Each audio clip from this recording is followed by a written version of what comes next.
Unang sakay sa barkong international, tips sa pag-adjust at pakikisama sa crew. Day 14 na tayo mga paps ng ating content series from cadet to officer on board ship. Mga paps, dito sa barko hindi nyo naman kailangan ng sobrang galing. Ang kailangan nyo lang dito, diskarte, marunong sumunod at irespeto ang iyong mga kasama. Pero kapag nakasampa ka na ng barko, observe first. Huwag agad daldal. Matuto kang makiramdam at makinig. Kung ikaw naman ay cadet, usually assist ka lang.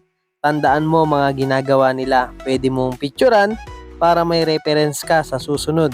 Kung sakaling ipagawa sa'yo, may idea ka na at alam mo na ang gagawin. Next, gumalang sa seniors. Kahit gaano ka kagaling, may seniority pa rin sa barko. Tandaan mo na kahit nasa mababang rango o yung ratings, dapat irespeto mo pa din sila. Sila ang mag-guide sa'yo sa mga gagawin mo at sila ang magtuturo sa'yo. Next, huwag maging mayabang. Kapag may mga trabaho mga paps, lalo na alam nyo na ang gagawin, huwag kayong mangunguna. Huwag nyong papangunahan yung mga senior ninyo at yung mga nakakataas sa inyo. Kumbaga parang nakakabastos sa kanila yon, lalo na yung mga Pilipino. Pero maiintindihan din naman nila yun. Pero dapat sila ang manguna. Susunod lang kayo. Kahit alam nyo, hanggat maaari, low profile pa rin. At panghuli, huwag pasikat. Ang tunay na marunong, kalmado lang. Kahit alam mo, manatili kang kalmado. Huwag maging magaling. Pwede mong gawin ang ginagawa nila with the permission at nandyan sila para i-guide at turuan ka.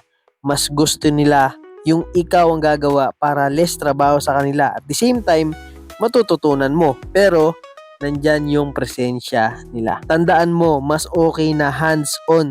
Mas matututunan mo yun kung ikaw ang hahawak compare sa manonood ka lang. Pero sabi ko nga, kailangan ipaalam mo sa kanila. Magpaalam ka sa kanila. Dagdag ko na lang din, habaan mo ang pasensya mo sa barko. Lalong-lalo na sa trabaho. Minsan hindi talaga inaasahan yung mga unexpected na trabaho, mga job orders, mga maintenance, mga emergency. Darating at darating yan. So, dapat handa ka. Maging mahaba ang pasensya mo sa mga bagay-bagay. Lalong-lalo na sa mga ugali ng mga kasama mo. Tandaan mo, iba-ibang nationality ang mga kasama mo. At kung Pinoy, okay lang din naman, depende sa iyong pakikisama. Basta tandaan, laging mag-iingat sa iyong trabaho. Follow nyo ako mga paps para sa day 15 natin. Ratings muna or officer ka ng sasampa sa barko. Kung may mga katanungan po kayo, i-comment nyo lang po sa baba. Susubukan ko pong sagutin sa abot ng aking makakaya. Muli, this is Jalo Paps, your chismosong Marino.